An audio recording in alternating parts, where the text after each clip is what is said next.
Hey everybody, welcome back to Men Need to Be Heard. It's Dan, and I am super excited because I have a really good guest on today who has written a book.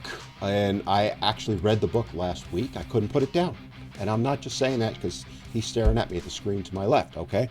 The name of the book is Man Down: The Modern Obstacles Facing Boys and Men and the Timeless Solutions You Never Thought of. And we're going to talk about the book. We're going to talk about some of the things that my good friend Michael brings up in the book and the solutions and all that. So let me bring Michael on. Michael, my friend, how are you? Dan, how you doing? I am fan-freaking-tastic, as I usually say. Sorry. Okay, So I have to tell you, that book is a page turner. thank you. And, it's interesting because, one of the things that I talk about with people a lot is understanding the facts behind what, for example, what I say, what you say, and that kind of stuff. And you really delve into it in the book. I mean, this is for somebody, I call it geeking out, right? I was like, I'm Yeah, into this. And what I love about it though is, and we're going to get into it, but you present the information, but you're very fair about it, right? And you have citations for everything. So anybody that wants to sit there and go, that's not true, mhm. nah, you already got them beat. So anyway, tell me a little bit about, or tell us, Michael, a little bit about yourself and why you wrote the book. Okay. So, story started when I was going through a divorce. So, going through a divorce now, actually, been I think I've been going on for like 4 years now. Hopefully, towards the tail end. And when I went through it, it's a horrific time. It's insane. And I still, you talked about in one of your Instagram or TikTok posts about TROs, and I actually went having gone through a TRO where Oh, so being yeah. In fact, I Oh my God. Like it was to the point that the guys who were escorting me out of my home, they were like, yeah, unfortunately this happens. They knew it was BS, but they were like, yeah, we're doing our job. yeah, And I was usually like, it's the sheriff's department, not always. yeah, I've actually interviewed them in the past on prior things, and they're like, "We hate this is the part of our job we hate the most because they know it's all BS, they know it's all but BS. they They don't have a but they have to choice." do their jobs at the end of the day. Yeah, and I don't, I don't want to give them a total pass, but I don't fault them. It's I get it. Uh, so continue. I went through that, and then you're going through court, and then when you're going through court, you're hearing all these things against you. I remember when I was in court, and I just heard the mother was saying I was abusing this child, I was abusing this child, and I'm like, where did this happen? And I remember going through this, and the first judge kind of didn't believe it, but it became a bombshell when she accused me of sexually assaulting my then 9-year old child. This is a story, my friend, I have heard hundreds of times. You're not alone in this. We're the brotherhood. Yeah, This is we what it all are. is. This We is what all it is. it is. And thank God my kids were old enough to the point that they could speak to their attorney for the children, and they were like, no, we love our dad, we want to see our dad, we want to be around our dad, and the attorney for the children was in a sense said, hey, I'm actually sickened by this. This is I don't know what's going on right now. So I thought it was a slam dunk. I'm like, okay, we're in court. She obviously lied. We just saw through the lie. This is done. Nope, just overlooked. Like it almost didn't even happen in a Hmm. sense. So I'm going through this thing, and it's just like becoming worse and becoming more costly. And as I start looking at it, I start looking at other men going through it, and I realize it's a pandemic. It's to the point where when you're not going through it, you don't recognize it, but when you're going through it, you see like the sea of men that are just going through it. And then I looked at my son, who is now 15 years old, and I said, no, I can't have him go through this. Hmm. I refuse to have him go through this. So that's when I started writing the book, and I started getting into men's groups. And when I originally wrote the book, I wanted to, like I was telling you earlier, I wanted to write something anecdotal, but I could imagine the critics just tearing it Oh apart. yeah. Like, it's not me. I don't know where you got that information from. This and a third. So I wanted to make it as statistic and fact based as I possibly could. So that's my story, and I want to make sure my son doesn't have to go through what I went through. It's interesting, Michael, because as I said, this is a story I've heard hundreds, if probably thousands of times. And what you said is very, very key to that. Most men who've never been through it have no idea that the realities, I guess is the way I'll put it. And I talk about my story back. The first time I walked into family court, I had no idea what I was walking into, and it does really help for people like yourself, myself, to get out and talk about our stories. And I appreciate you doing that because I mean, let's be honest, it's not the most fun thing to talk about, right? But you're doing it for the right reason. The reason I do what I do is to help the younger generations, right? I'm 60 years old. I'm past all that. But if I can help somebody who's 20 or 25 or 30, or in your case, you're talking about your son, that's the reason we do what we do. So if anybody's listening, this is why we're here, right? This is what we're trying to do, is help people. So you started writing the book, and like I said, I loved it. And you talked a little bit about why you wrote it, but when you went into it, this is a question I was going to ask you because I write also. Did you have a specific plan, and then it kind of sounds like you changed your plan a little bit? And I was just wondering, you were trying to, like you said, be more anecdotal, but then went more towards, I don't want to say factual because the whole thing is factual, but you know what I mean. But it kind of sounds like you did a little swerve there.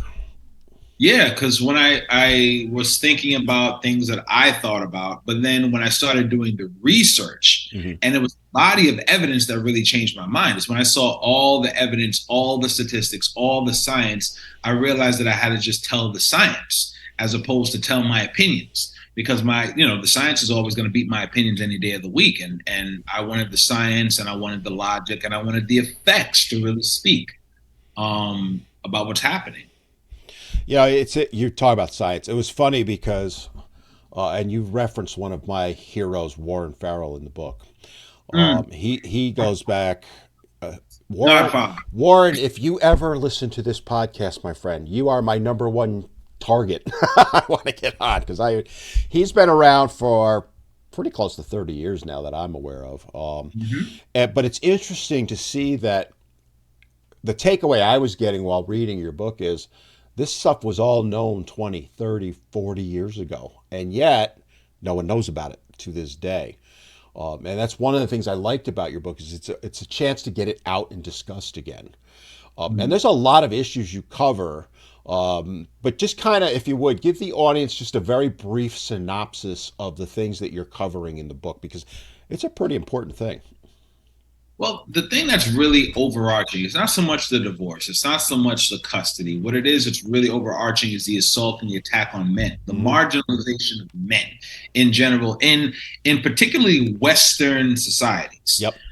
um, where it's like you're almost penalized for being a man. It's almost like you're targeted because you have testosterone. If you stand up and become strong and you're assertive and you go after your want, now all of a sudden you're toxic. If you have standards, have values, all of a sudden you're rigid. If you have standards, you have values, you're misogynistic. And it's like, wait, what is going on here? What is this Twilight Zone world that we're living in where you're all of a sudden penalized for being a man? And this is where it's like it affects all of us. It doesn't matter if we're white, black, brown, yellow, red, polka dot. It doesn't matter. Mm-hmm. If you're a man, it's affecting you. And unfortunately, if it affects a man, it affects society at large because men typically are the defenders of the culture, defenders of the standard, defenders of the things that make a culture culture. Very key point there. And, it is a war on men. I've talked about it before, and it's a planned war. It's been going on as far back as I can remember. Like I said earlier, I'm 60 years old, and it didn't start out that way. By the way, it's you're a little bit younger than me, I can tell, um, but yeah, you're much prettier too. But Oh, hey, come on now. I mean, bald brotherhood, though, right? it's our first date. I mean, come on. I like to have fun on here, right? Um, But I think back to the '70s when, and I've talked about it before. I wholeheartedly support feminism in the '70s. Right? It was not about attacking men. It was about addressing wrongs. But it morphed into a war on men, and it started in the I'd say late '70s, early It '80s. mutated into a war. It Yeah, mutated. it became, yeah, it did. It became a mutation onto it. And some of the things that you talk about in the book are what I think are under attack more than anything. And I want to start with what one of the big ones is. I'll call it the fatherhood crisis, which is what you kind of allude to in the book. Yeah. And to me, it is the number one issue in today's society. The elimination of fathers from the family. Of all, by the way, you mentioned race, of all races, but especially in the African American community. True. No, that's true. I mean, we have to be honest about it. I forget the exact numbers, but and correct me if I'm wrong. It's somewhere around 80% of. Uh, So it's I don't have the numbers in front of me, but it's pretty high. yeah, it's pretty whatever number it is, and Yeah. that's a shame. And it's but again, you see it across all races, and the effects that are really of the last 40 years of that are really starting to show up in today's society. So, you know, in general, what do you see as the biggest issue we're facing because of the crisis? We'll call it fatherhood crisis. Well, look at it first. Like out of the United States, out of 130 countries, leads the world in fatherless homes. Mm-hmm. That is not a statistic to be proud of. That is something that you said is intentional, that is planned. It leads the world. I couldn't believe it when I first saw it.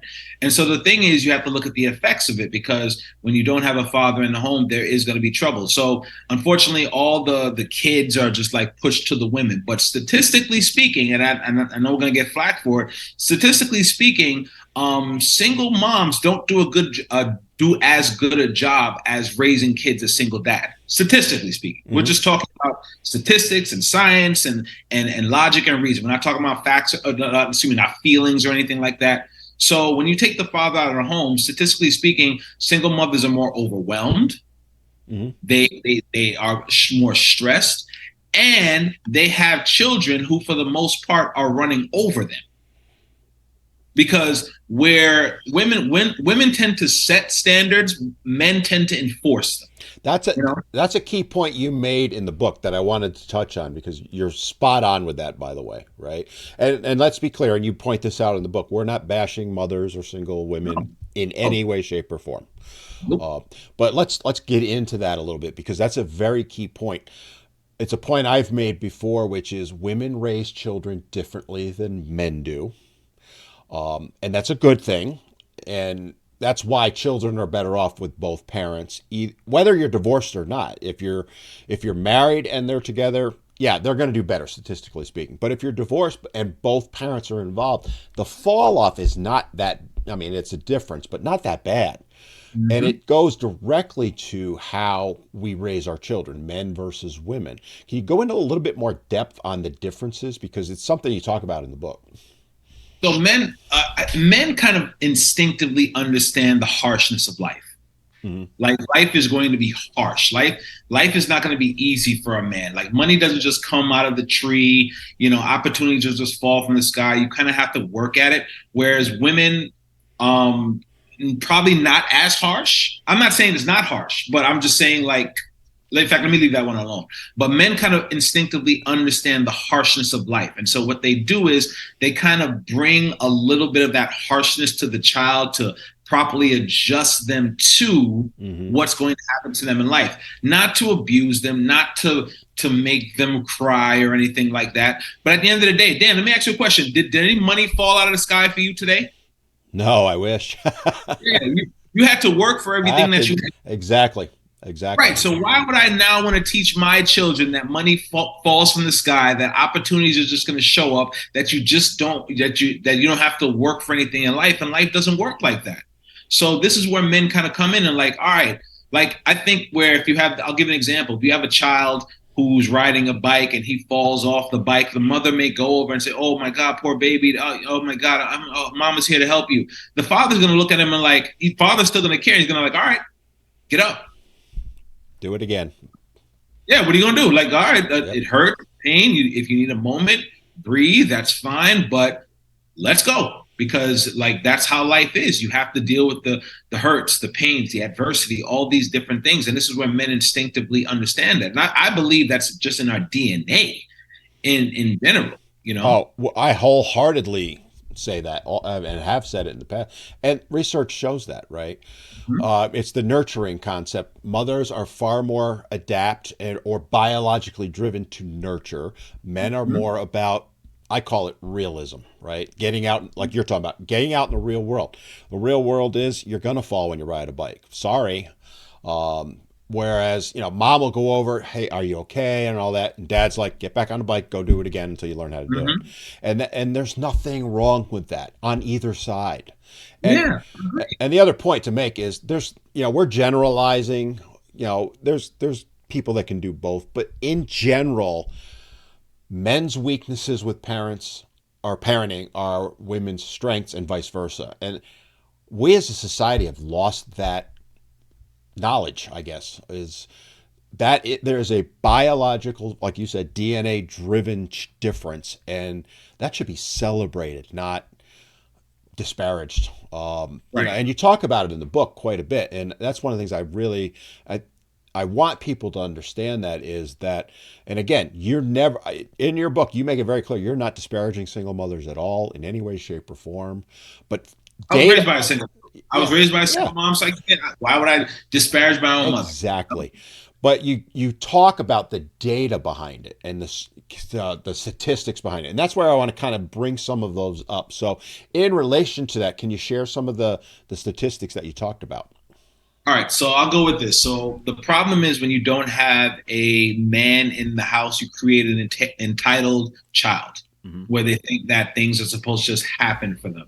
I'll give some kind of research. I'm going to read directly from the book right here. Go ahead. Children living with their dads felt positive about their moms, whereas children living with their moms were more likely to think negatively about their dads. When children live only with their moms, the parents are 9 times more likely to experience conflict than living with their dads. But I'll go another one with the enforcing boundaries. So, according to the National Center for Health Statistics, when 122,000 individuals, including 17,000 children, were surveyed, they found that 9% of children with only biological fathers had late or regular bedtimes. Dad said, go to bed, you go to bed, right? Hmm. But 33% of children with only biological mothers have late or regular bedtime. So we're looking at a 3x gap where when dad says go to bed, they understand that dad is going to enforce that boundary. But mom, when she says go to bed, she understands that she's going to set that boundary. She may not enforce it. And even if she doesn't force it, she may feel guilty about it because now I'm being harsh on the child. Hmm. Right. And that we're looking at and sometimes I even had somebody tell me like, oh, that's not me. Okay, it's not you, but 122,000 other people, Right. based on the research, it's them. Okay, it's not you, but we're looking at 122,000 other people. So that's just one of the things there. And another thing, like single moms do a really poor job statistically of raising boys. Really poor job. Hmm. Really bad. Right now, there's a stat that's talking about not even a stat, but a trend where they're talking about men aren't driven, men aren't going after where men don't even want to work. Right. Grown men. I'm not talking about like 16-year-old kids. I'm talking about 23 to 30. They're home, they're in their mom's basement, they're playing video games, they're not being productive members of society. Because what happens is when you have just a single mom in the picture, she's going to raise an entitled male to the point that he thinks that he can just live off mom playing video games and he's beneath work. You're talking about an entire generation right now. Everybody's like, Oh, I mean, I hate to say it, but you are 100% spot on right now. And if anybody needs the proof, go look at the statistics right now. The number one group leaving the workforce is young men. right. I read something, it's probably about a month ago now. The ages are like 18 to 35, I think is what they used. Yeah. There's something like 20% of them have literally left the workforce. I just don't feel like working. Yeah. That's what he said. I don't feel like working. Could you imagine? I can't even imagine that. I Like, you know can't what? fathom that. Yeah. I can't even fathom. Like, what? What is this? I mean, I'm 60 years old. I could retire right now if I wanted to. I Right. can't even fathom sitting around playing video games. It's just, and again, A lot of it is cultural, and it is the single mothers raising them. And again, we're not trying to knock them. What we're saying is that they just raise children differently. And you talk about this in the book frequently, when you look at the statistics, it's glaring. I mean, there anyone who reads your book and goes and looks at the statistics that you're citing in there and the studies behind them, there's no questioning it at this point. I mean, it is cut and dried, and yet people don't realize it. I mean, of course, they always want to, say, well, that's not true. That's not me. That's Yeah, not it's me. not. And then maybe her, but not me. Yeah. You know? The exception, though, proves the rule, right? As the old saying goes. Right. When you're looking at that, when you were writing the book and you're looking at these statistics, because you said you kind of got educated when you got into the system, as I call it. How are you feeling, like realizing that? Because I think one of the issues that a lot of parents have, and I was this way, is not knowing what it's like, and then you're like blown away, and Right. you know, even to this day, and it's been 20 whatever years for me, I still look back and go, holy crap, how did I not know? Yeah. What are your thoughts on that? How did we not know about going through the system, what it was going to be like? Yeah, like how do you not know, that, like you said, you walked into court and all these allegations were made. I think that whereas what not even the strength of men, but I think, and this is me giving an opinion, I think men just tend to keep their heads down on things. Mm-hmm. Like, I'm just gonna focus on doing what I can do. I'm gonna work. I'm gonna be the best father I can be. I'm going to be the best husband I can be. I'm going to pay the mortgage. I'm going to do all these different things. Um, and then be blindsided. Whereas women are kind of like a little bit more subtle with it, a little bit more aware of the laws, and they have their women's groups, and they're like, "Girl, you can do this." And if you say this, this is going to work because it worked for Jackie and Sue and so on and so forth. Where men are just kind of like a deer caught in headlights. Yeah. It's like, you're not thinking this would happen because the majority of divorces are initiated by women. The By majority. Come on. large majority. And again, it kind of relating back to what we're talking about with the fatherhood crisis, I think some of it is that fathers aren't around to explain to sons, for example, here's the reality, son, right? Mhm. And this is what I try and do with my various social media is to say, look, I'm not against marriage. I'm a wholehearted believer in marriage. But don't walk into it with your eyes closed, which is what 99% of guys do, right? Know the reality that 80% of the time the women are filing for divorce, the ones that do get divorced, and here's what's going to happen when you walk into family court or divorce or whatever. Like you said, it's teaching men and boys the realities of the world. And so again, we're trying to prevent what happened to you, what happened to me, and what happens to literally millions of guys. One of the things I wanted to ask you along those lines too, because you talk about this often with like, for example, the fatherhood crisis, is the cost to society. And you got into it a little bit in various ways, but pick any one or two. Oh, look at the smile. Pick anyone. I know he's ready to go now. Yeah, right. I'm just going to shut up. Go. The U.S. spends $112 billion on family fragmentation. Let that number sink in. $112 billion a year on divorce, on family fragmentation, on all these different things. $112 billion to kind of wedge families apart and to deal with the effects of those wedged families. That's what it spends a year. There's even other statistics, but overall, like the looking at it from a macro level, $112 billion to break families apart. And as one thing I do say in the book, I would never like fully blame women for this because I do think there's a bigger power, and I'm going to say it. I'll say it. I think that I use the example of lottery, right? Mm-hmm. So lottery is like you have the choice of working 30 years, building substantial wealth, of saving, being disciplined in your finances, and you have wealth at the end of 30 years, or you buy a lottery ticket. Most people are going to go for the lottery ticket, right? So when you say to a woman, okay, listen, you can build a relationship. You can put in the work. You can check any toxic nature that you may have. You can work to build a life with an imperfect human being, adding kids into the mix, or you can cash out, get the kids, get the house, get spousal support. Which one are they going to choose? Obviously they're gonna go with the second option. So it's not just a matter of like women, it's a matter of the system that invites women to do this. Mm-hmm. Because I do believe that the tables were turned. I think we'd say the same thing with men. Like, Oh, you know, I couldn't agree with you more than that. That's why I'm a strong advocate to say we need the pendulum to come back, but it does not need to go to the other way, right? I think it would be slightly different, the issues we're seeing, but not that much different. And it needs to be in the middle, equilibrium, right? You know, again, some would argue in the past it was too far to the fathers. I don't necessarily disagree with it, but it wasn't like it is now so same. far to the other side for the women. It wasn't.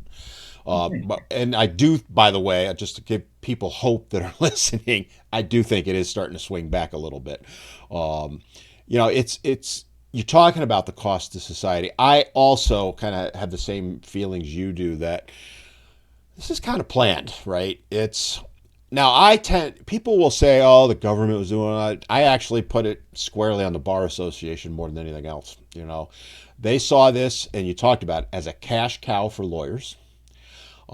Yeah, we're talking billions of dollars a year of transferred wealth, basically, because they're taking it from both mom and dad.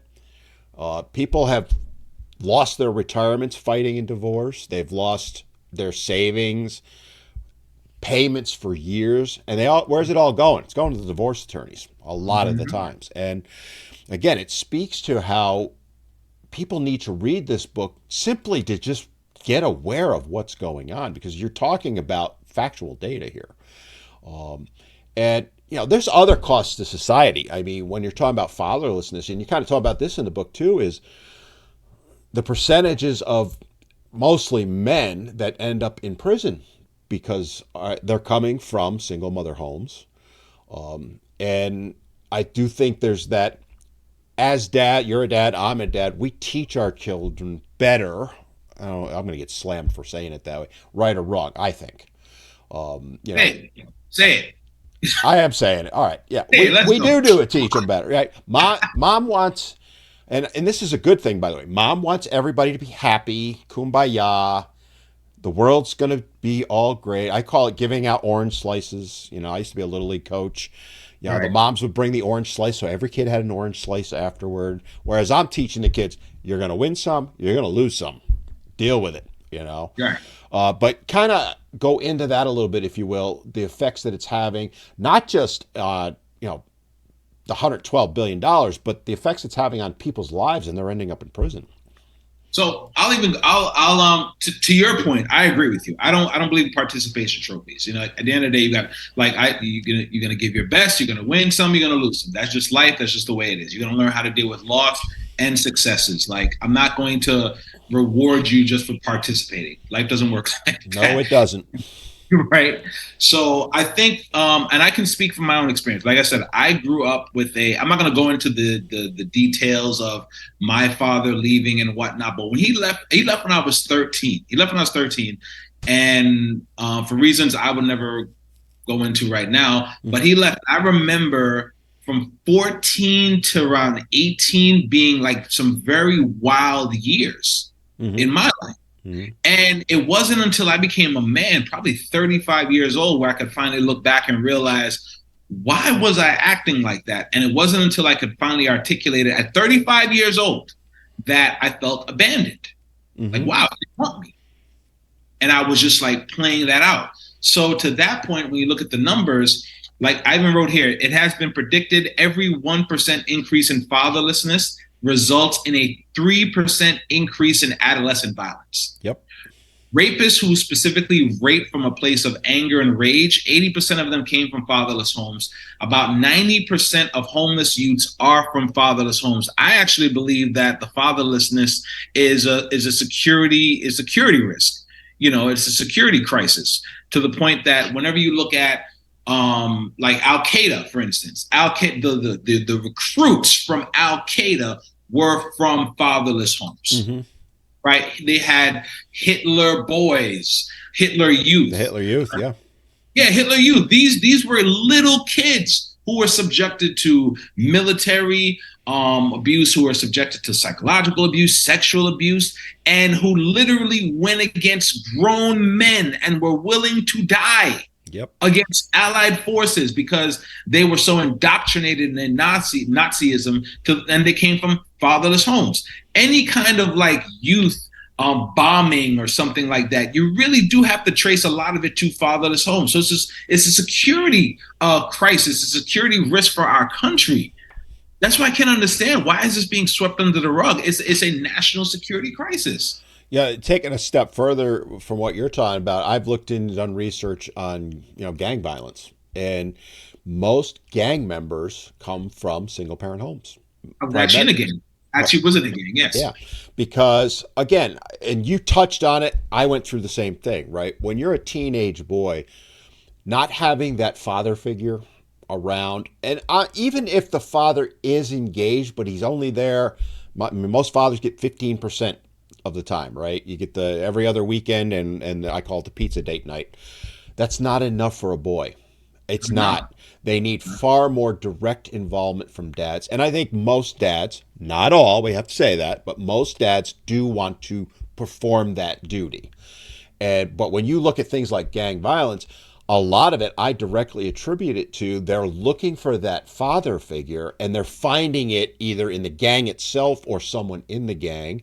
You talked about it. The Hitler Youth is the same exact thing. You see it with all of the Islamic. Islam is an awesome religion. I Right. think the world But the of it. extremism, right? The It's the extremism. extremists within it. But if you look at it's the same where I'm going with this point is you see it across every culture, right? Every race you see it. It's not specific to any one culture or race. It is Hmm. worldwide. It is a human condition. And that's a very important point. I think a lot of people don't understand, and especially in today's society because they're trying to vilify, as you said at the beginning, all men. Yeah, And yeah. Toxic masculinity and whatnot. It's nonsense when you really think about it. There are toxic people, uh, but there are toxic people who are female, and there are toxic people who are male. There's no such thing as toxic masculinity. I refuse to believe that. Like, and then I have to ask, like, what is this toxic masculinity? And usually, when you ask people, they're like, "Oh, well, it's somebody who asserts their authority." Oh, you mean like a cop that you call to protect you from burglars in the middle of the night? Or is it the soldier that keeps you safe while you sleep? Is that someone who's a toxic masculinist? Is that what we're talking about? Is that the person where you feel threatened? Like, are you gonna go? Let me leave that. Let me. I was gonna use it to say something else, but I'll stop there. I kind of know where you were going to go. I'm going to tweak it out of you a little bit, though. Let me ask you this, because this is something I believe. I also think that fathers tend to teach respect for authority a little bit better than mothers do. Oh, absolutely, You talked absolutely. about the police. I would say it's not just police; it's across the board, and it comes directly. They don't even have to overtly do it because, like you talked about, dad becomes the authority figure. Back in the day, the running joke was wait till your dad got home, right? Mm-hmm. That's kind of changed now, but it still applies. And I do think that men innately teach respect for authority because that's what we do, right? We respect authority or we respect each other, even. That's Mm-hmm. another key point I think that we need to make here is that men are driven by respect. If people talk about peace is what the man is seeking for, and that's a fair point. I agree totally. Respect is the other one, and it's being respectful of each other as human beings. And I think Mm-hmm. dads do a far better job of that than moms do. What do you think? Well, think about it. Let's say you and I had an altercation, right? You and I were talking as men. Like, you and I are going to realize that we're going to have some respectable bounds to not cross, Hmm. right? Because if one of those crosses those bounds, it's going to go to blows. And at the end of the day, we're going to try to leave that as a last resort. Hmm. We're going to try to talk about it, negotiate it. But like, obviously, if it came down to it, then that would happen. Like, and men instinctively understand that, because even with my son, I always tell my son, I'm like, look, like, at the end of the day, you're going to be mad, but one of the things you have to learn is to regulate your anger, because when you get angry and you hit something, that could lead to jail time, Hmm. because you're very strong. And you may hit something in a way where, it ends up in a negative way. So I think men instinctively understand that. Like, I'm not talking about a weak man. I'm talking about a strong, confident man. A strong, confident man is going to try to do everything possible to avert a conflict. I believe I actually train boxing. I'm not like that great boxing, but I always tell, like, my nephew, he wants to fight. I'm like, you train to fight so you don't have to fight. Exactly. You, Yeah. you train so that you don't have to get into an altercation. It's only when the person is refuses to listen to reason, will not stop, and now you're threatening me, then I have to do what I have to do. But somebody who really knows what they're doing and can really hurt you, they're going to do everything possible to avert that. And I think where men kind of instinctively understand, like, you don't cross this boundary, because if you cross this boundary, there's consequences on the other side Yeah. of that. Yeah. You know what I mean? It's exactly, I talk about this all the time. I teach self defense, right? I teach people this stuff. And Right. I always say the best self defense move is to walk away. I don't, Wait. unless you have no choice. I mean, there's always times you just don't have a choice. But you do everything possible first because of exactly what you're talking about. Even if if you're up against somebody and you just kick his ass, you know, you still lost because police might show up. You might have gotten an injury even though you won. There's a whole host of things. That's, again, I don't think moms or women, I don't know if understand it's the right word, but I'm going to go with that. They don't understand, or they don't convey it to boys in particular, that that's the reality, right? That Yeah, I'd one, agree. you could get your ass kicked, or even if you kick somebody's ass, you could pay a serious price for that.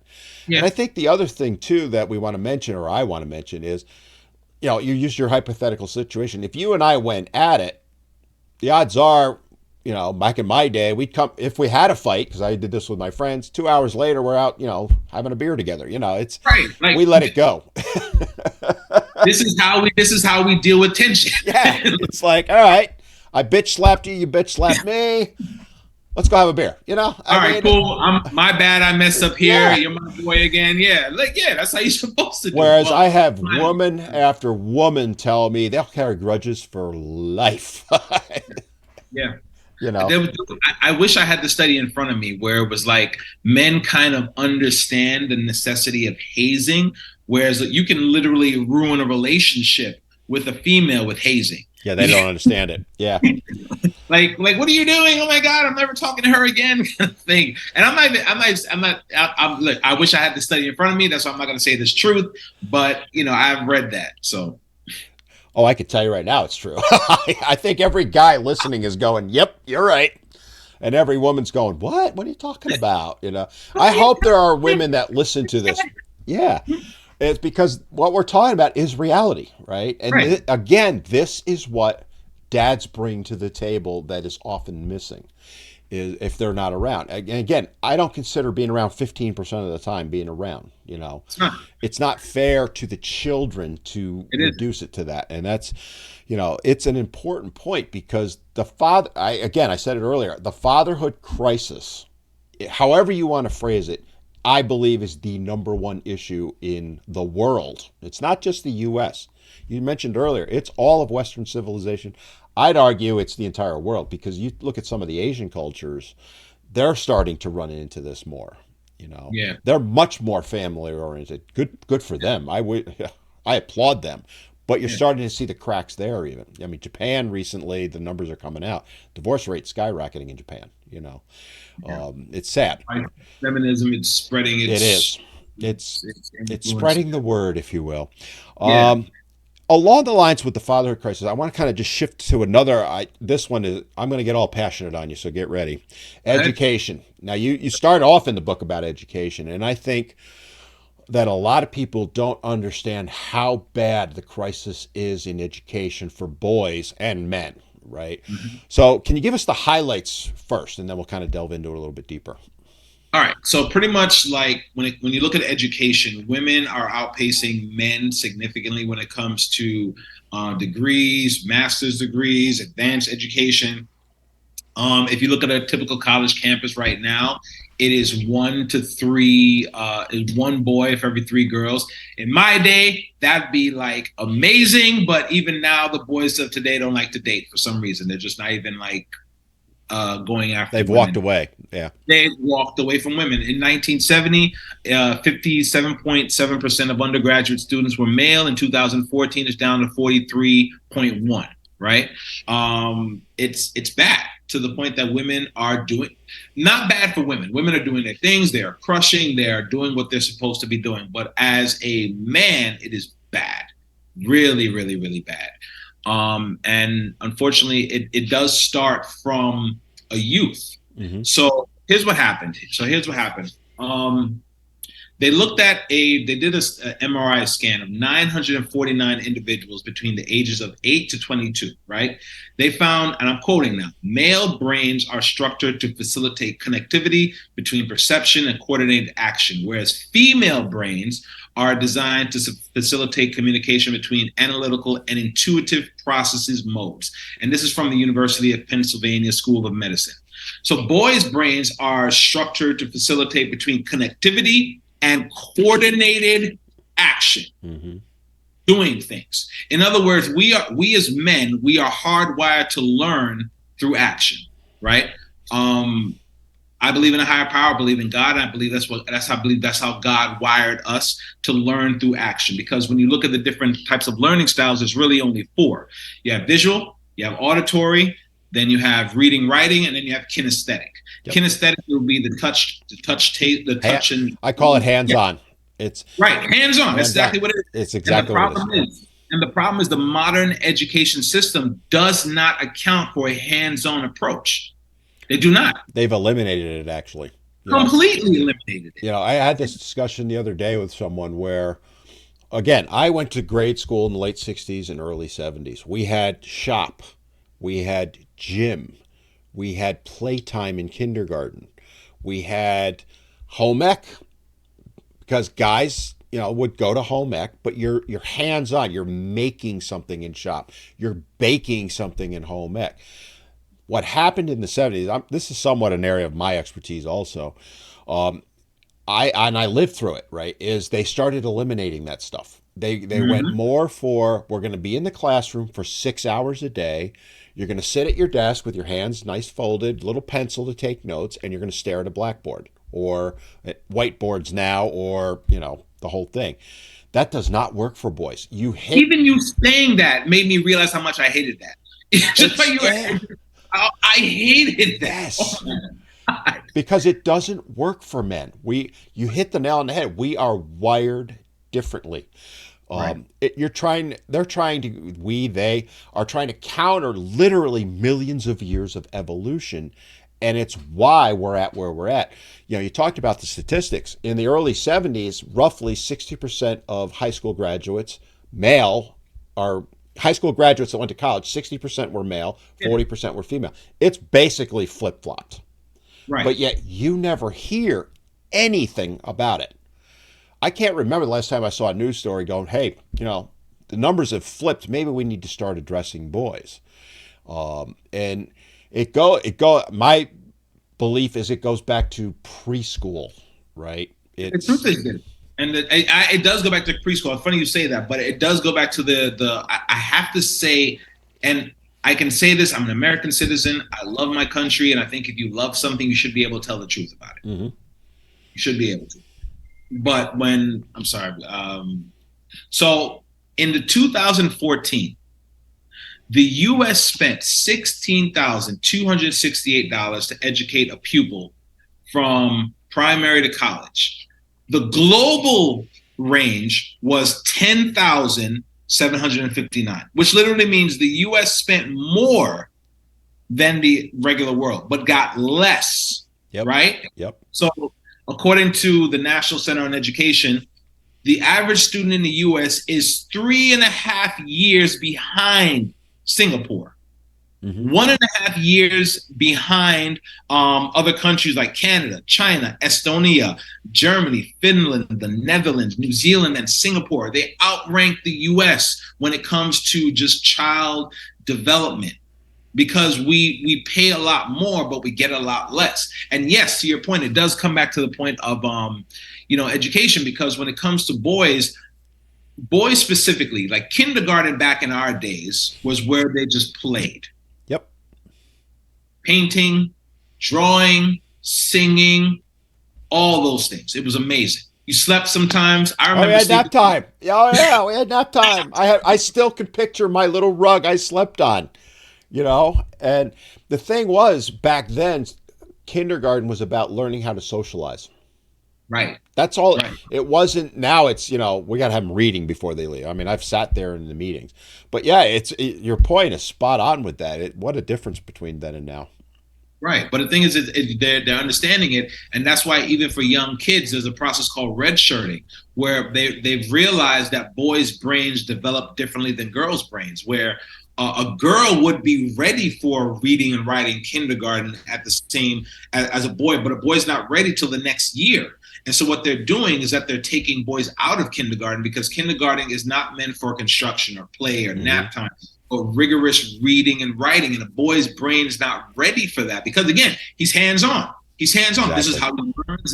This is his strength. This is what he is. He innately knows. So when you put him in that kind of environment, he's not going to do well.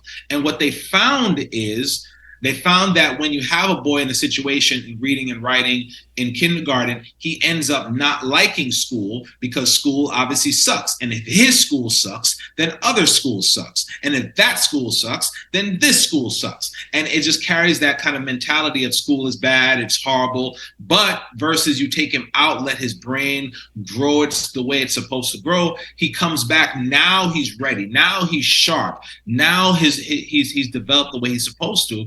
And the process of redshirting has actually become very, very popular when it comes to kindergarten boys now, just keeping them out of kindergarten. What's funny, Michael, that you mentioned that because when I was reading the book and you talked about red shirting, I lived it. All right, so I have a set of twins, a boy and a girl. Mm. So they both started kindergarten at 5 years old. Right.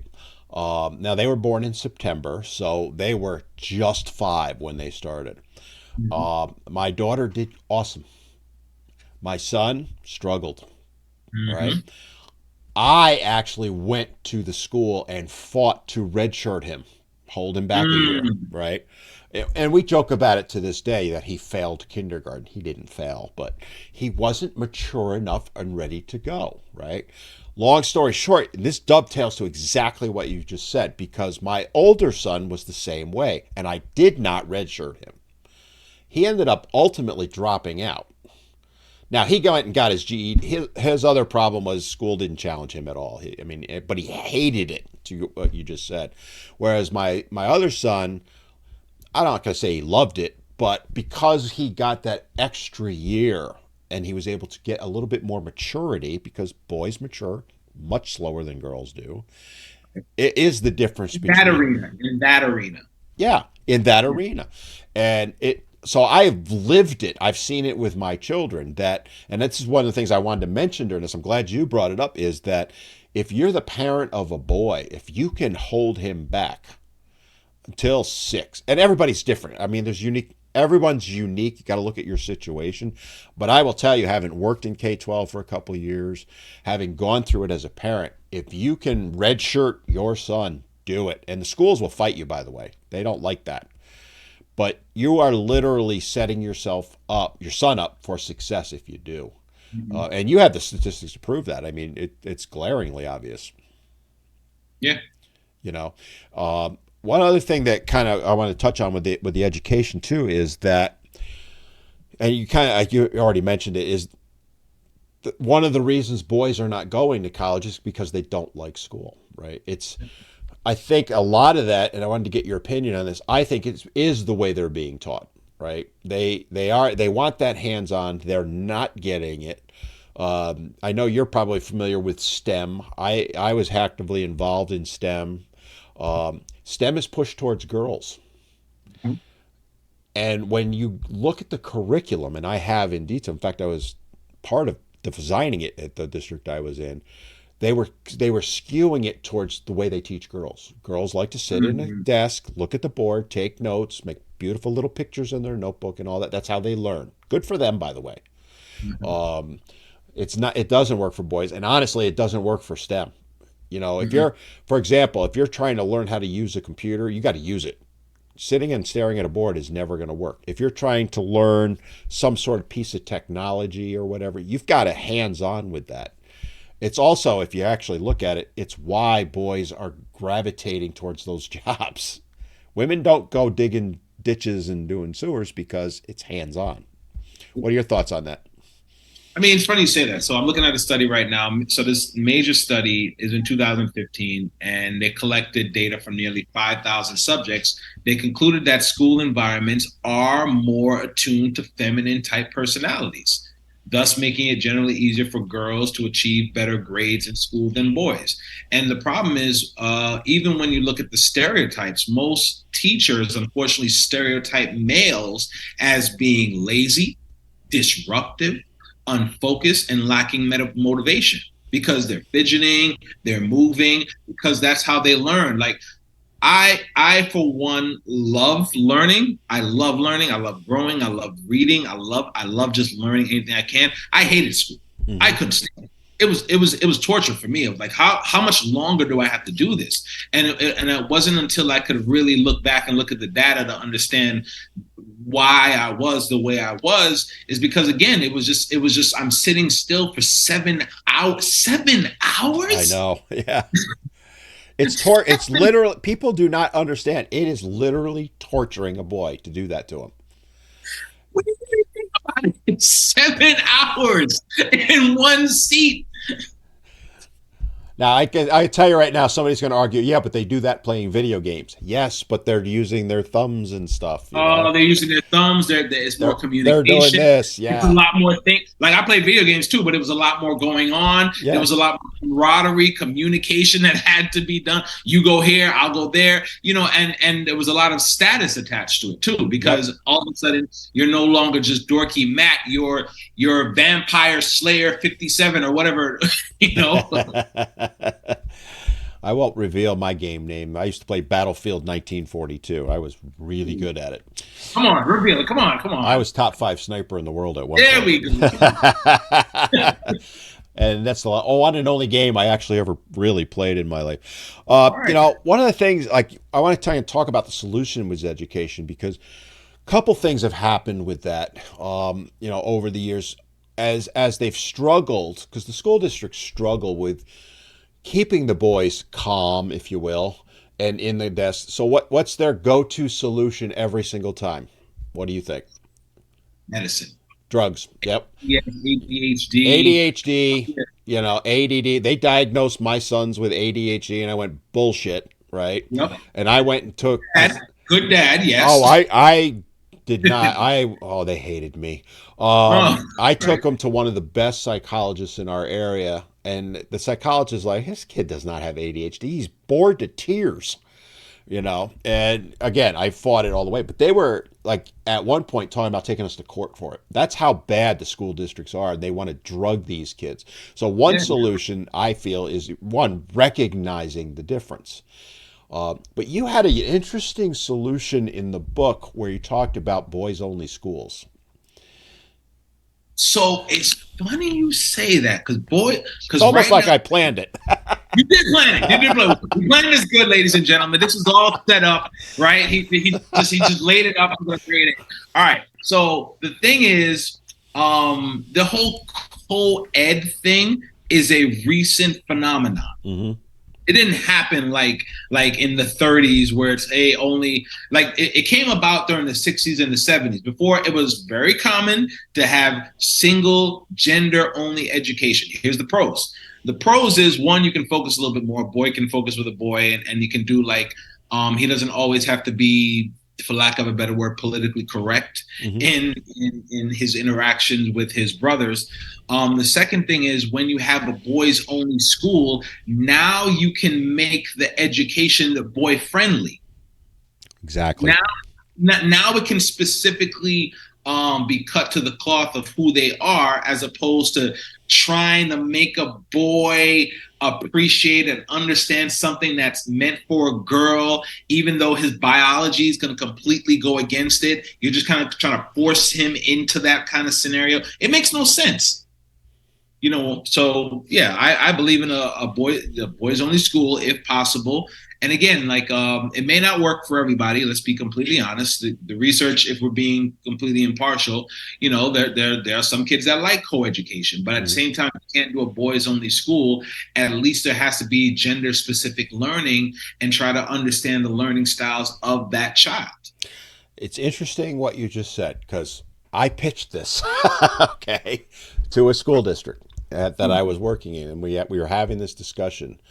It was right around this time, right before the school year, and I said, I have a solution because we were talking about all of that, and boys only school, girls only school was not a feasibility. I said, well, why not boys only classrooms, girls only classrooms?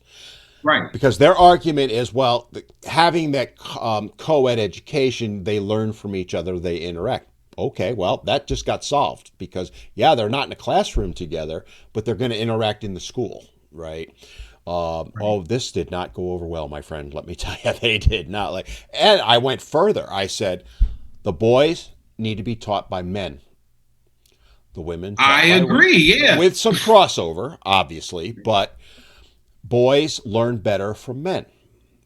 And I even went further. I said, for African American boys, you need an African American teacher if you can get one.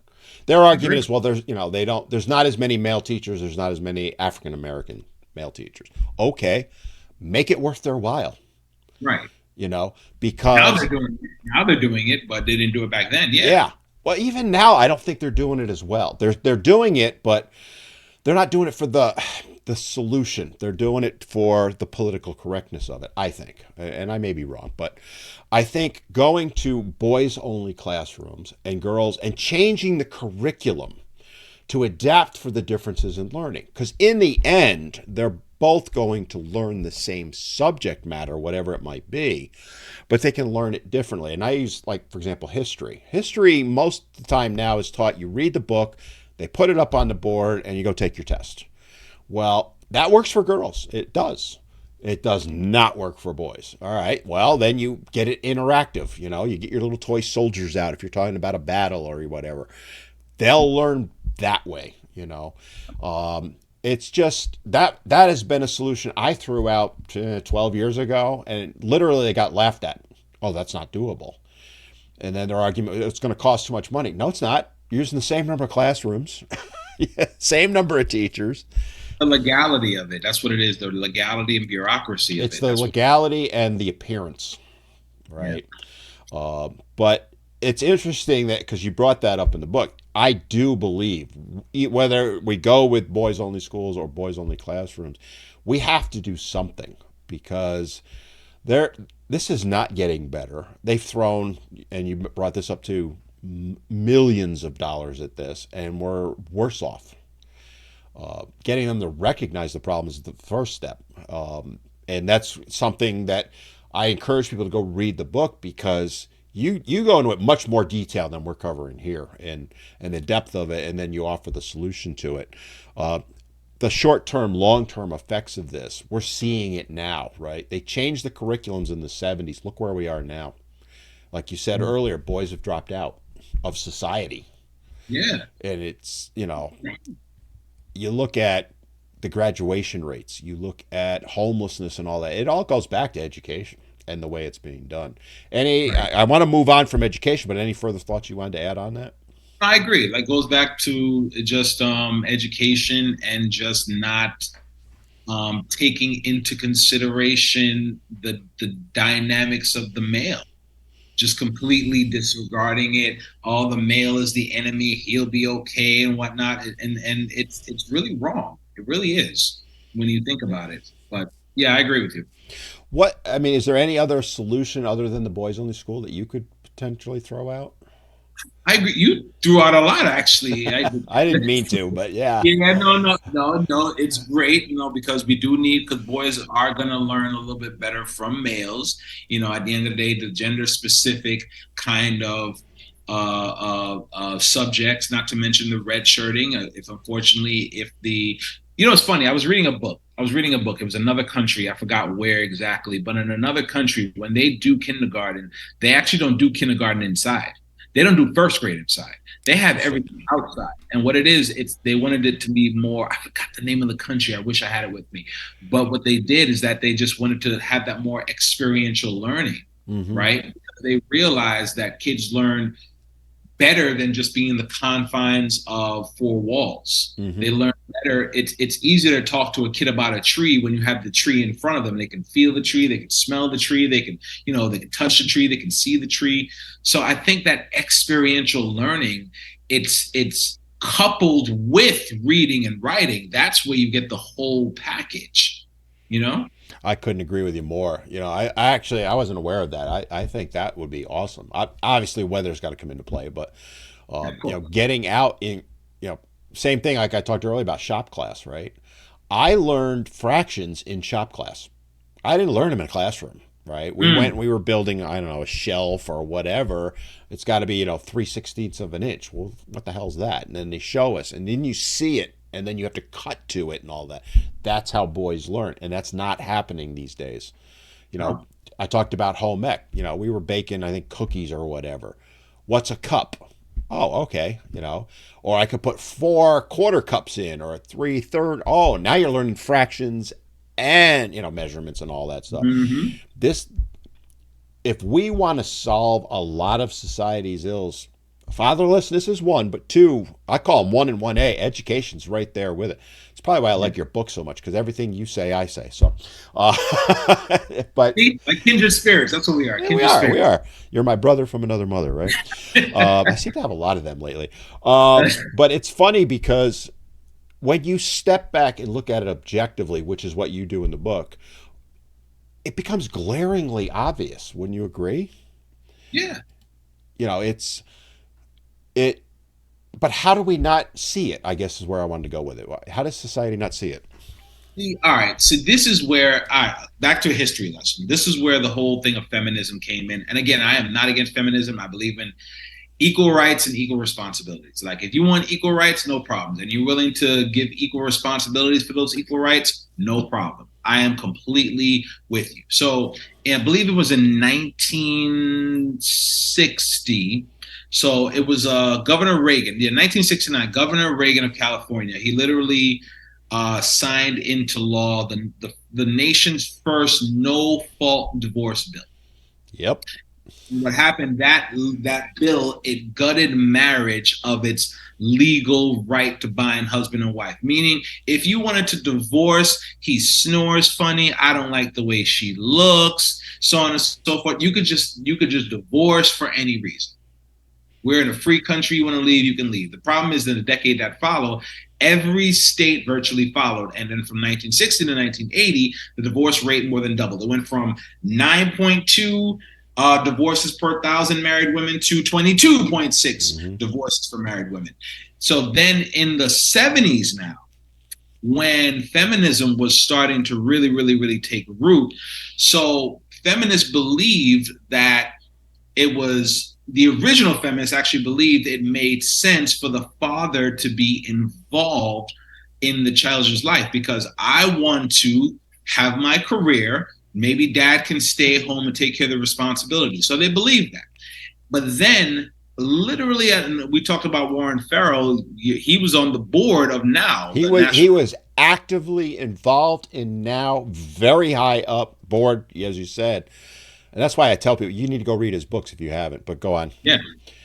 And so what happened was literally they were saying it was some women came in and said, you know what? I think that my new man, he can be a better father to Jimmy than John can. Or we need to move from my man. We need to because he has a better job. And they fought literally. They argued back and forth. They said it doesn't make any sense. We're looking at the statistics, the logic, the reason, the numbers. We're looking at all these different things. And what ended up happening was the women said, "Look, you're either going to agree with what I said, or I'm going to take my political backing or I'm going to take my money Mm-hmm. elsewhere Yep. because you're supposed to be following my whims and wishes." And regardless of the facts, regardless of the statistics, regardless of everything else, they did everything power to strip men of their right to have their children after the divorce. And what happened is one sociologist said this: if the US had the same level of family stability today as it did in 1960, the nation would have 750 fewer children repeating grades, 1.2 million fewer school suspensions, 500,000 fewer acts of teenage delinquency, 600,000 fewer kids receiving therapy, and approximately 70,000 fewer suicide attempts every year. Let those statistics that Michael just quoted sink in for a moment. That's why we need to change things, right? 70,000 kids unaliving themselves, most of them boys, by the way. So every Some boys. statistic you just read, and I want you to actually go ahead and repeat them in a second, but I want you to, people listening, to think about it this way. It's mostly men. So go, if you would, because this is really important. Could you repeat those again? No problem. If we had the same level of family stability that we did in 1960 in this country that we love, that we care about, that we're working to be productive in, that the nation would have 750 fewer children repeating grades, 1.2 million fewer school suspensions, 500,000 fewer acts of teenage delinquency, 600,000 fewer kids receiving therapy, and approximately 70,000 fewer suicide attempts every year. I mean, how can you not hear those statistics? I frankly want to cry in my mind. It is heartbreaking to me to hear that, And when, by the way, when he says 750, he means 750,000 on the one. But again, the thing that to frame this a little bit better, the majority, not all, but the majority of those statistics he's reading, it's boys. It's boys that are in therapy. Obviously, there are girls that are too, and you know, again, we sit here as a society and we talk about this, but we don't do anything about it. And that's where I kind of want to shift the dynamic a little bit and talk about some of this stuff because, like you've mentioned, Warren Farrell's talked about this in so many of his. You need to read every book the man's ever put out. I know I'm like sucking up to him, but the man's a genius.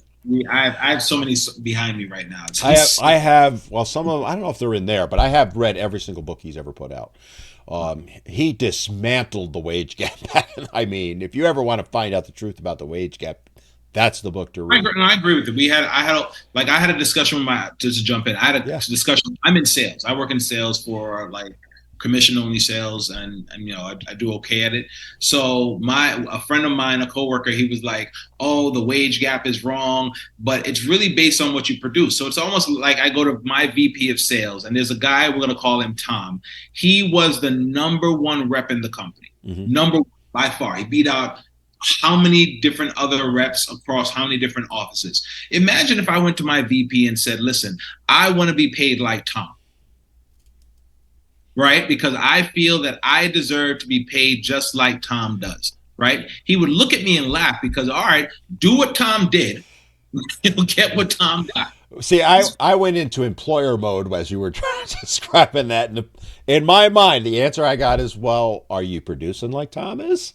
Because if you're not, Right. you ain't getting what he is. Right. Exactly. I Like, mean, come on. put in the Um, work. but it does. It speaks to the data's been around all these years, and we're just not seeing the changes that need to be made or they're occurring, and it is dramatically affecting society.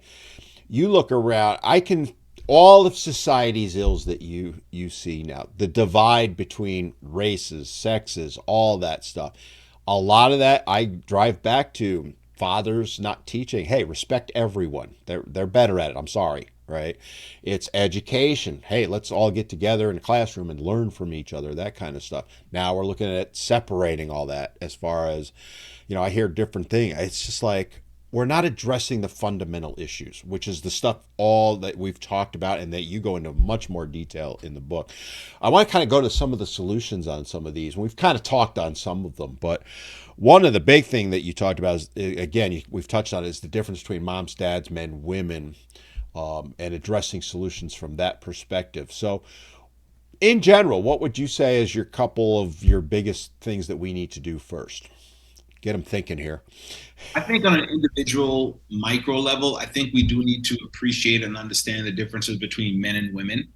And I think where when a woman tends to like if I'm in a relationship with a woman and she looks at me in a way like you're not meeting my needs like XYZ, well, I'm not really designed to meet your needs like that. Mm-hmm. Right? Like I'm not your girlfriend. I'm not gonna like I'm not your girlfriend. Like I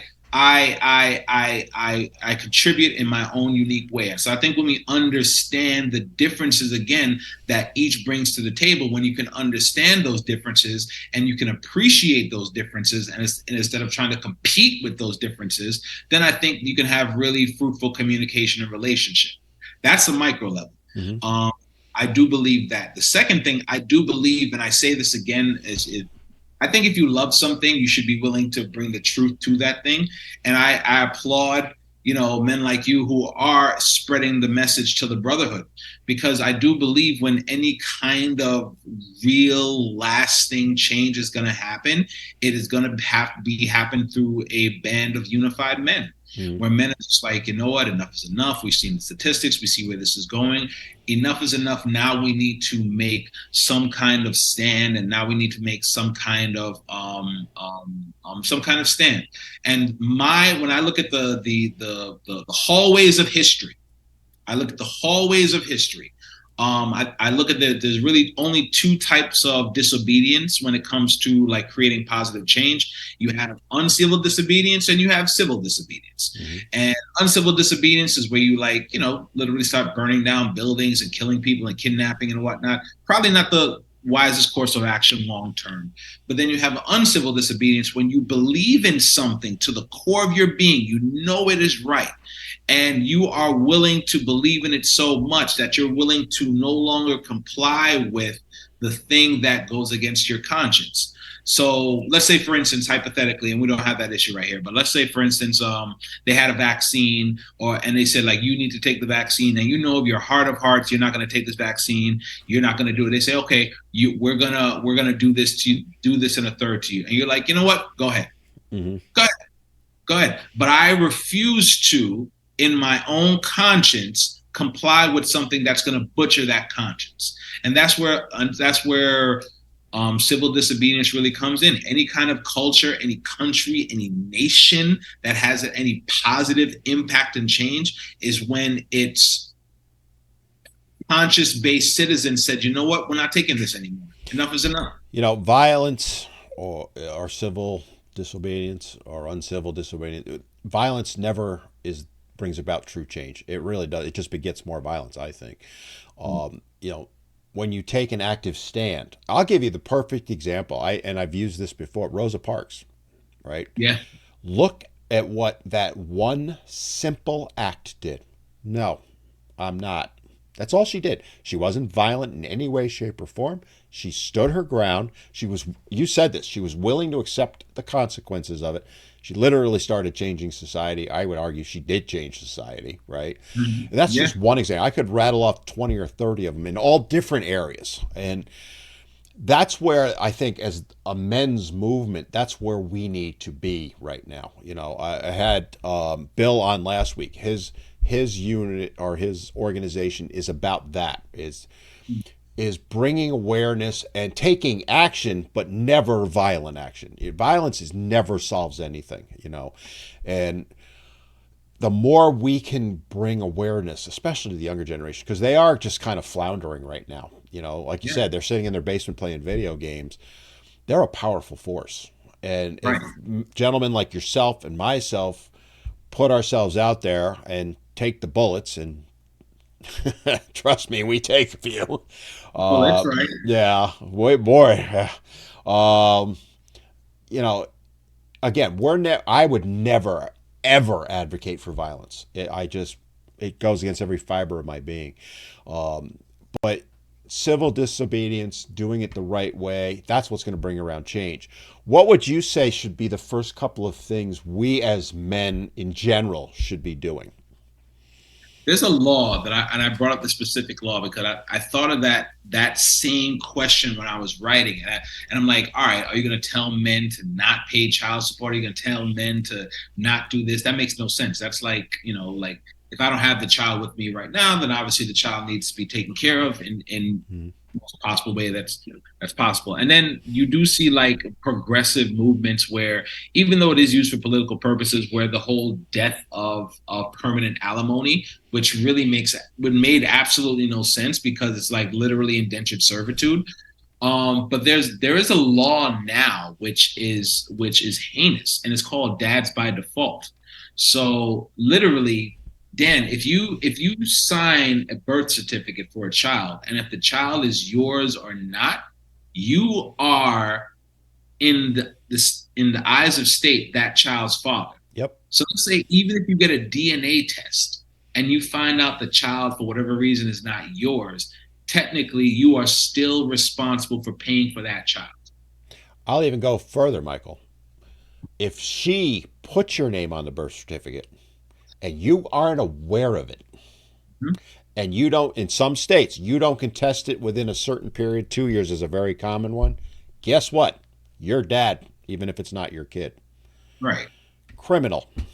It is criminal, and the thing is, I thought about it like let's say if you did that to a woman, because I believe women are very resilient, they are smart, they are wise, they are intuitive. If a judge said to a woman, "Listen here, Mary, you didn't birth this child. This child is not from your DNA. You had nothing to do with this child, but you are responsible for paying for support for this child." Do you think any woman in their right mind would allow that? I'm just laughing because I know exactly. Not only would that woman fight back, she'd have 5 million other women fighting back with her. Right, You know, right, I mean, let's give credit where credit's due. They know how to take action. We don't right, as men. We right. try and fight it individually, right? So taking your scenario, a guy in that situation is going to do everything he can to defend himself, but rather than get, a couple hundred other guys to speak out, they don't do anything. That's why I do what I do, right?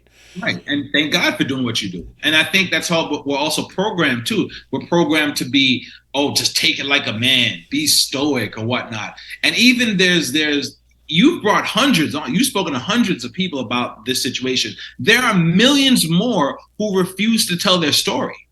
Yeah.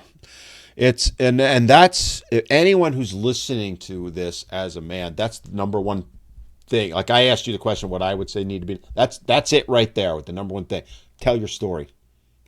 You don't have to be emotional about it unless you want to be. If you want to be, fine. And by all means, if you are going to be emotional about it, go ahead. It's okay. No one's going to judge you. And if they do judge you, there, I just put my finger. I put it off to the side, Google and YouTube, so you can't yell at me. But people know what I did, right?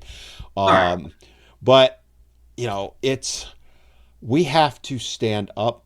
We have to accept where we're at. I think that's a lot of things that men don't really accept where we're at. They kind of, like you said, you walk into the courtroom, you had no idea, right? Or that's the way it's supposed to be. No, it's not. It's not. Right. We need to stand up, speak out, support one another. If you see a guy in trouble, I always tell you this: go reach out to him. The thing I feel bad about is like I literally get hundreds of DMs and messages a day. I can't possibly handle it all. I wish. And it makes me, like over the weekend I was reading a couple of them. I actually broke down in tears on one of them. I feel horrible. But there's only so much I can do. These stories are horrific. And you talk about, for example, false paternity. The way the laws are written right now, in many states, New York is one of them. If you're married, you're dad, period. Doesn't matter what the DNA test says. It's irrelevant.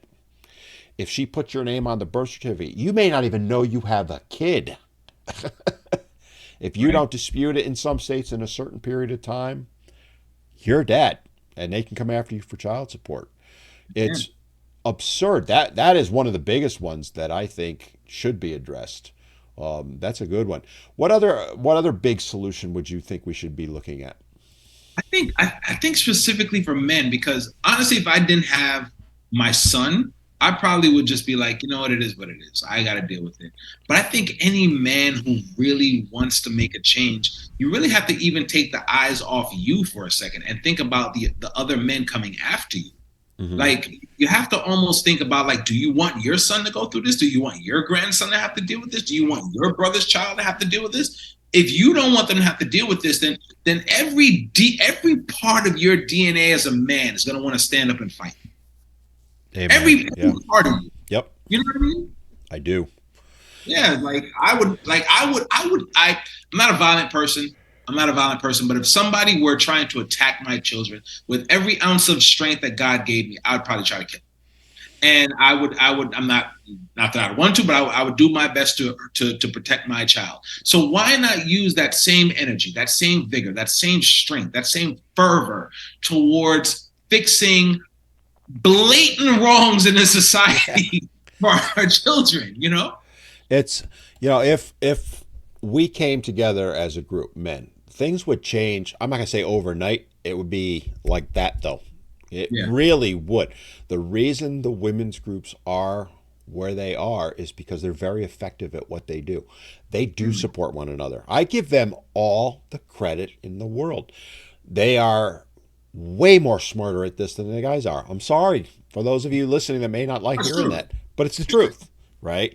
They are. I have actually infiltrated a couple of them. All right, they have. If they want to get somebody, they have a whole plan. It's like you stand there and go, again, we're never promoting violence, but why can't we do this? Why can't we get 1,000 guys to write a judge Right.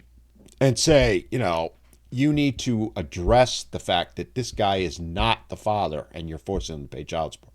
It's wrong, and hold that judge accountable because that's what the women's groups do, by the way. That's what they are like the reason why a lot of our politicians are scared to even overturn this stuff because they don't want to risk the wrath of these Oh, women. you, I, Like I they go talk, off. I talk to politicians all the time.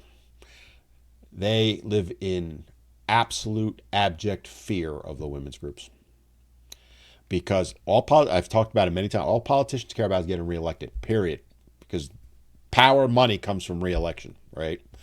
Because people say, "Oh, they just want power." Yeah, they do, but they got to get reelected to have that. And these women's groups, I'm not kidding. They'll send 50 women in to an office. I saw it in the New York State Legislature when we were trying to get shared parenting passed. Here's humble little me walking around the legislative office building in Albany trying to do it. And I got now following me around literally 50 women walking in the office behind me. Yeah. Mind blowing, ain't it? So this is why we need like platforms like you're bringing to the point where I use the word brotherhood to the point that Yes. to the point that we now like capture the brotherhood to the point I think it's in our programming in our DNA because and I say this as Western men because we're kind of like taught to be individual and we just kind of figure it out on our own as opposed to like reaching out for help and being part of the brotherhood because it's not manly. But no, being part of a band of brothers is manly. That is the manliest thing you could possibly do because there's no way you're going to beat the enemy by yourself. I mean, the perfect example is when you're trying to protect your village, right? One man standing against whatever your foe is isn't going to do anything. If all the men stand together, that's how you protect your village. Right. And the women have mastered that. And that's what we need to do as men is master that and join together. We can disagree on various things. That's fine. I don't, I'm all for it. I actually like disagreement as long as it's reasonable and all that. Right. But like, for example, in the men's movement, there's so much disagreement. Well, I don't like that bill because it only addresses shared parenting. It doesn't say anything about child support. All right, well, get the child support one. Let's get the shared parenting bill first. Well, I'm not going to support it. Okay, well, now nothing's going to get done, right? That's been the history all along.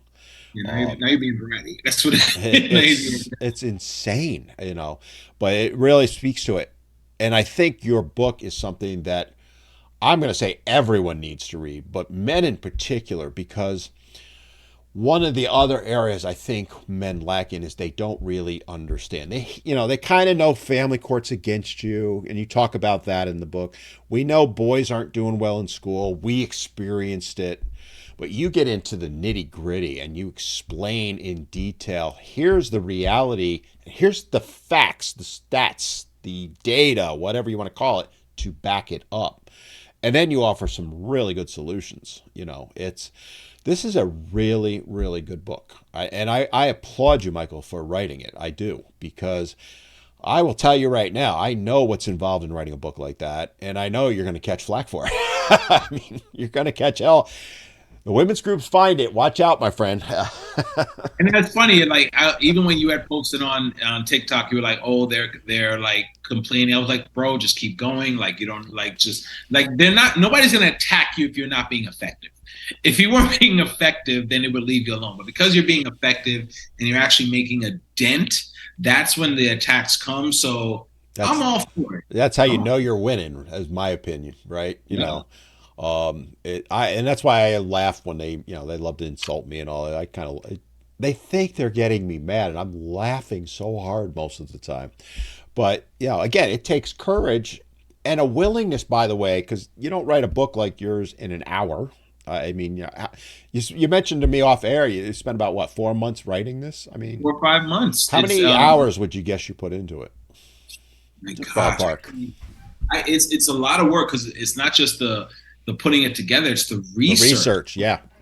that that everything I'm saying is backed up by science.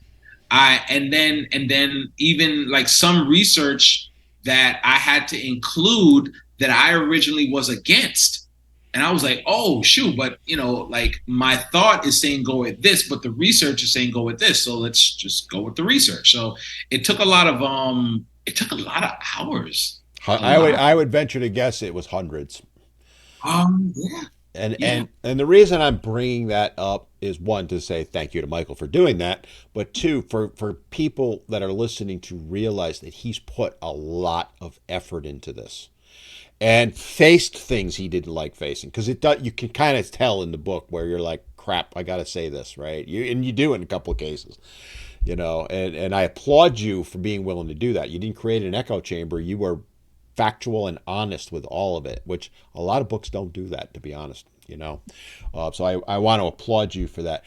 All right, let's get into it. If somebody wants to get this book, Michael, because that's one of the reasons you're here, we're honest about that. How can they get the book? All right. So you can go to my website. It's Man Down Book /free. Man Down Book. mandownbook.com /free. You can get my book right there. Let me pull it up just to make sure. Yep, mandownbook.com /free. You can also follow me on TikTok as well. I follow Men Need to Be Heard on TikTok. But mandownbook.com /free. And I will put it up on the screen and also in the links down below. So if you're watching this on YouTube or Spotify, just look in the show notes. If you're listening to it on Apple, look down in the notes also. So I'll put links to it. And if you want, you can. It's up to you whether you want to share your TikTok if people wanted to follow you on that. Go ahead if you want. Michael G. Holmes, TikTok, Michael G. Holmes. I'll send the handle so you can put it on the screen Yep, as I well. will put it on the screen also, and I encourage you to follow Michael. He's got some awesome stuff. Michael, we're about to wrap things up. I want to give you a chance. Any final thoughts that you want to add to our discussion? Society was built on the backs of men. And I think it is completely criminal and delusional to think that society can continue without the support of men. I don't want to live in a society where I'm penalized for being a man. And at the same time, we need strong men more than ever, men who are willing to go against the grain and who are willing to fight for those who cannot fight for themselves. And these are the type of men that we are inviting into this battle. So if that is you, I look forward to seeing you in the brotherhood. Amen, brother. You know what? I'm going to shut up right on that because I can't say anything better. Enough said. Just going to close the show because thank you for coming on. That was outstanding. I loved every minute of it, and I love that closing. And go get Michael's book. And like I said, it'll be in the show notes, and the links will be there. Read it and take note of what he says because he put a lot of work into it, and what he's saying in there is every bit of it's true. I can tell you right now. And you may have to face some facts that you might not like reading the book. I know I did, but it is the reality. Thank you again, Michael, for coming on. Thanks for having me. All right, you're welcome. All right, let's go ahead and close the show down. So, hey, give me a like, give me a share. One of the things Michael and I talked about it during the show, we're trying to raise awareness. We're trying to help men. And the best way you can do that without doing much work at all on your part is to like this, share it, make sure you subscribe, and hit the notification bell so you're aware. The podcast goes up every single Sunday at 11 a.m. Eastern U.S. because I have listeners from all over the world. I also do a live on YouTube and TikTok on Wednesdays at 4 p.m. that goes till 5:30. I do all sorts of stuff on that. Sometimes it's goofy. Sometimes it's on a topic. But it's a chance for us to interact. You're more than welcome to join me on that. I'm hoping to get that on some other things as well. But again, our goal is to educate men, to help them live better lives, to get people like Michael, myself, and others like us to come together and fight on behalf of men and boys and just bring us back to equilibrium. That's all we're asking. We don't want to be better than women. We just want to be equals. That's really, in the end, what it's all about. On that note, I'm going to go ahead and wrap things up. Thank you for watching, and we'll see you next time on Men Need to Be Heard.